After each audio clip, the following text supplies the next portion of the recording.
Bismillahirrahmanirrahim. Assalamualaikum warahmatullahi wabarakatuh. Alhamdulillahirabbil alamin. Puji dan syukur marilah terus kita sampaikan kepada Allah Subhanahu wa taala karena tidak henti-hentinya Allah memberikan nikmat yang luar biasa kepada kita semua sehingga dapat terus beraktivitas sebagaimana yang mungkin kita rencanakan. Walaupun kadang-kadang ada hal-hal yang terjadi di luar rencana kita, tapi yakinlah bahwa yang terjadi itu merupakan yang terbaik dari Allah Subhanahu wa taala. Kemudian bersyukur juga kita kepada Allah sehingga sampai pada saat ini kita masih diberikan kesehatan, kesempatan, terutama nikmat sehat yang saat ini kita rasakan. Kita masih terus terhindar dari wabah COVID-19. Semoga kita terus terhindar dari wabah ini. Dan apabila ada keluarga-keluarga kita, sahabat-sahabat kita, ataupun teman-teman kita yang terkena wabah COVID-19, atau sedang sakit, atau lainnya, semoga segera diberikan Allah kesembuhan dan diangkat segala penyakitnya. Amin, amin, ya Rabbal alamin. Kemudian salawat dan salam semoga terus tercurahkan kepada junjungan kita, suri tauladan kita, Nabi besar Nabi Muhammad sallallahu alaihi wasallam, dengan mengucapkan Allahumma sholli ala Sayyidina Muhammad wa ala ali Sayyidina Muhammad. Semoga tersampaikan juga kepada keluarga-keluarga beliau, sahabat-sahabatnya, serta pengikutnya yang setia hingga akhir zaman. Dan mudah-mudahan kita dan keluarga besar kita nantinya mendapatkan syafaat dari beliau di yaumul akhir nanti. Amin, amin, ya Rabbal alamin.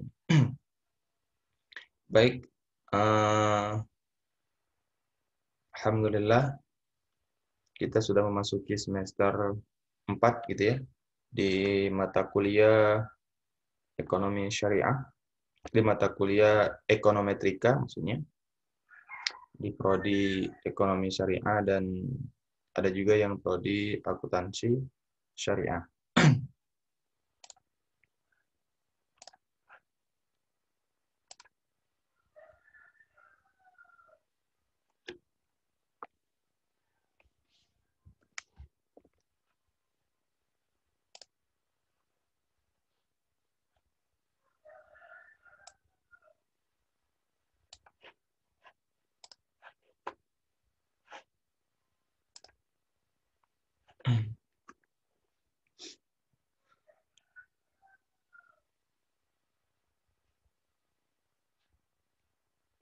Kalau di semester yang lalu kita membahas terkait dengan statistika, pada saat semester yang sekarang kita akan coba membahas terkait dengan mata kuliah ekonometrika. Nah, bagi yang mungkin sudah pernah belajar, insya Allah kita akan memperdalam lagi terkait dengan pengolahan data. Kita akan melanjutkan kembali pembahasan kita di mata kuliah statistika yang beberapa waktu lalu, dan insya Allah kita akan lanjutkan di mata kuliah ekonometrika ini.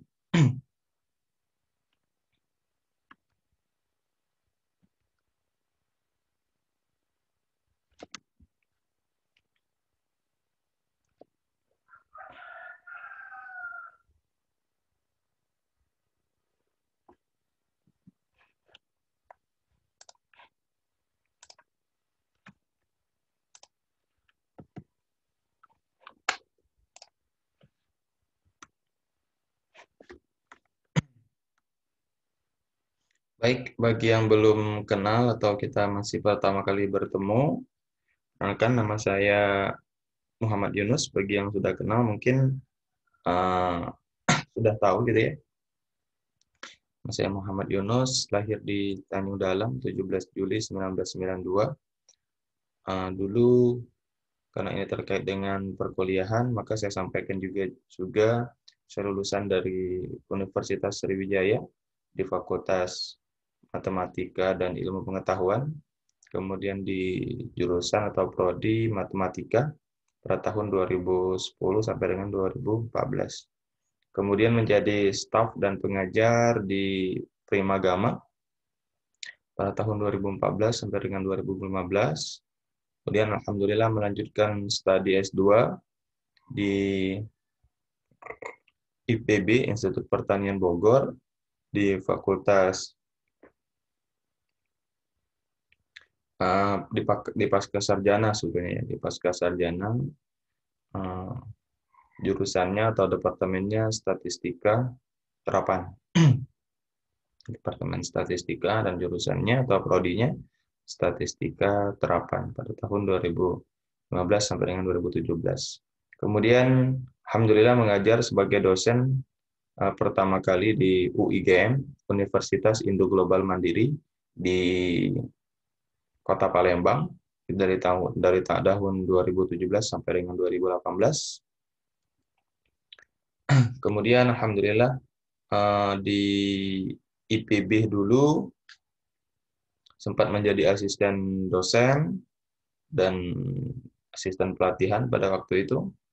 Kemudian alhamdulillah pernah menjadi ketua komunitas konkret namanya, dan pernah juga menjadi konsultan statistika gitu ya. Alhamdulillah sekarang dari tahun 2018 sampai dengan sekarang menjadi dosen di Universitas Islam Negeri Sultan Taha Saifuddin Jambi. Saya kira itu sedikit perkenalan dari saya. Semoga bermanfaat ya. Dan semoga mahasiswa-mahasiswi FEBI, khususnya di program studi ekonomi syariah dan akuntansi syariah dan program studi lainnya, juga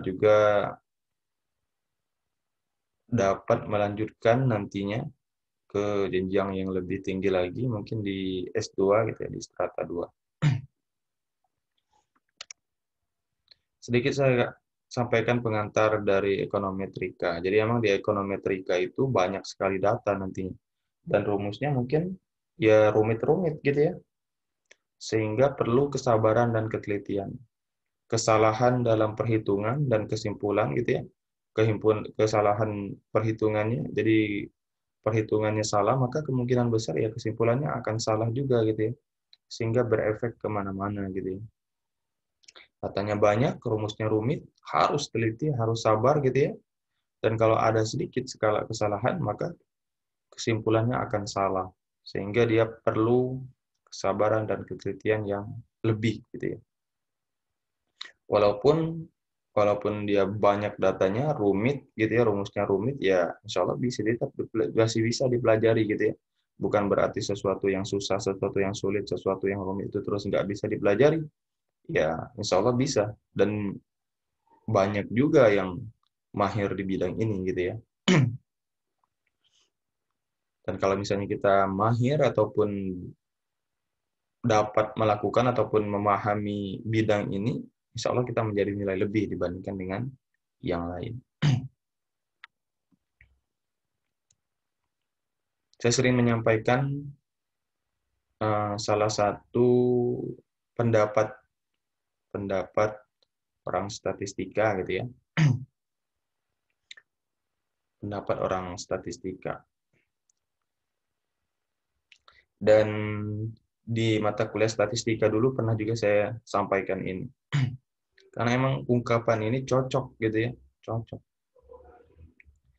Ungkapannya adalah, without data, you are just another person with an opinion. Jadi, tanpa data, kamu hanya seseorang yang menyampaikan pendapat, mungkin ya hanya menyampaikan pendapat saja gitu ya. Mungkin mengambil dari melihat pendapat orang, tolong ini kita sampaikan. Hanya sebatas pendapat saja.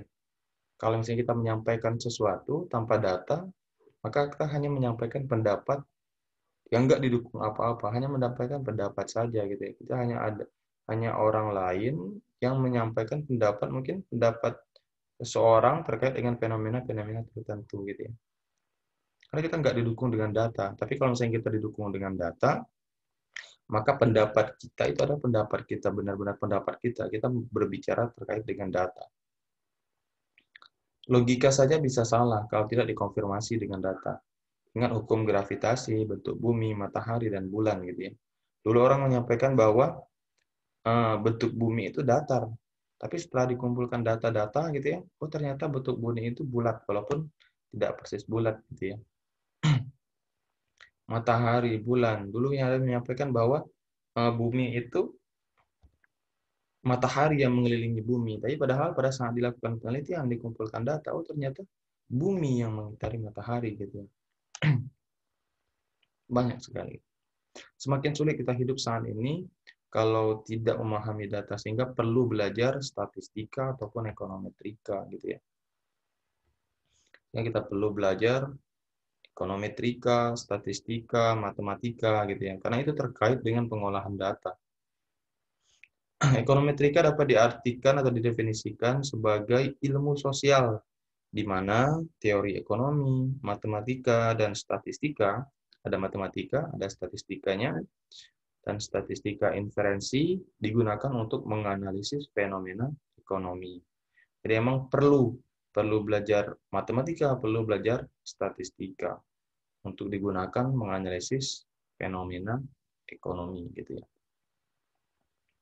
Karena emang kalau kita mau berbicara dan pembicaraan kita itu atau kata-kata kita itu mau didengar seseorang, maka kita harus berbicara berbasis data.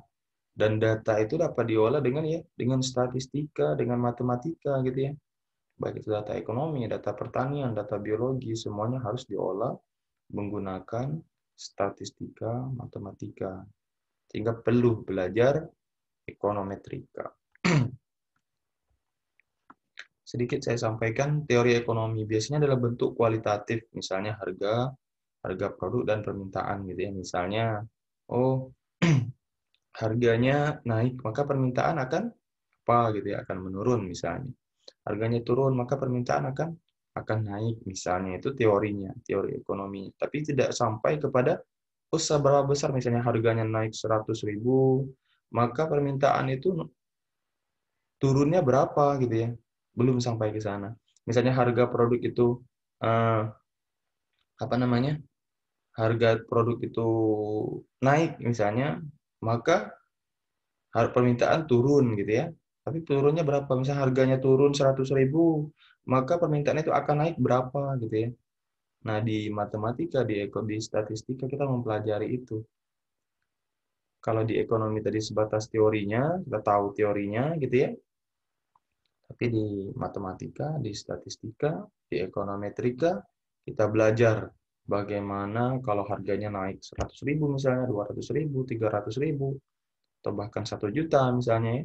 Misalnya harga tanah itu naik misalnya 10 juta, berapa kenaikan permintaannya misalnya, atau penurunan permintaannya. Atau memang ada hal-hal yang kalau harganya naik, permintaannya tetap stabil gitu ya, tetap segitu-gitu aja. Ada juga yang seperti itu gitu ya. Sehingga banyak sekali data yang perlu kita olah. Banyak sekali. Dan kehidupan kita ini dipenuhi dengan data. Dan kalau misalnya mau paham terkait data, mau belajar cara mengolah data, maka kita harus belajar yang namanya matematika ekonomi misalnya, ekonometrika, ataupun statistika ekonomi gitu. Matematika ekonomi menyederhanakan yang bersifat kualitatif menjadi kuantitatif. Jadi yang tadinya sifatnya kualitatif menjadi kuantitatif, yang dahulunya mungkin dalam bentuk kata-kata sederhana ataupun bisa kita angkakan gitu ya, bisa diangkakan. Ada lagi statistika ekonomi itu melakukan pengumpulan, pemrosesan dan penyajian data ekonomi dalam bentuk tabel dan grafik. Ya. Statistika itu dalam proses pengumpulannya, penyajiannya, sampai kepada nanti analisis dan pengambilan kesimpulannya itu di statistika ekonomi. Ada lagi ekonometrika itu melakukan penaksiran parameter dan uji hipotesis, serta ada kaitannya dengan penggunaan metode statistika, estimasi, dan uji hipotesis. Hipotesis gitu. Itu yang namanya ekonometrika. Insya Allah kita akan coba belajar terkait dengan ekonometrika ini. Kita akan coba belajar terkait dengan korelasi nantinya, regresi, linear sederhana gitu ya, regresi linear berganda dan sebagainya. Kemudian kita akan juga belajar uji asumsi klasik gitu ya, yang uji normalitas, uji heteroskedastisitas, uji autokorelasi, uji multikolenialitas dan lain sebagainya.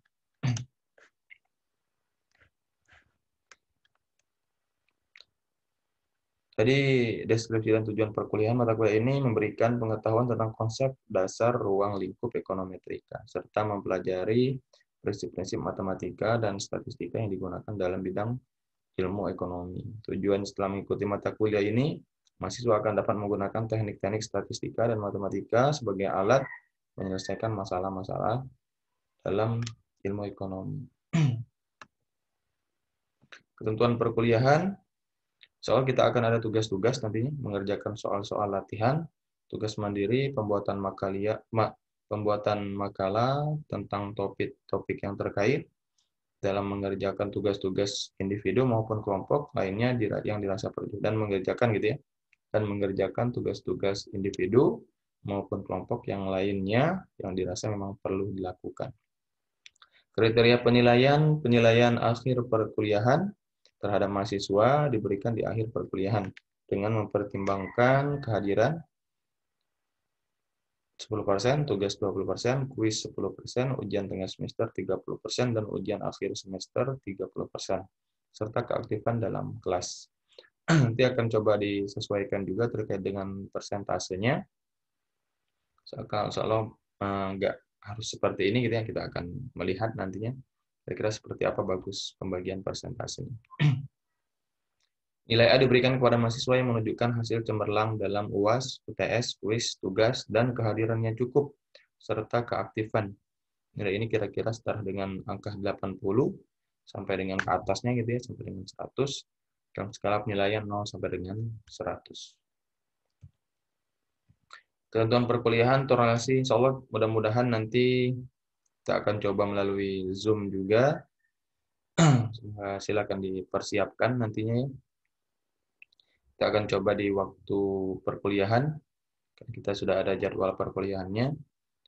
Insya Allah nanti kita akan coba melalui Zoom gitu ya, melalui Zoom. Dan diharapkan mahasiswa untuk dapat mempersiapkan kuota dan lain-lain gitu ya. Ya harapannya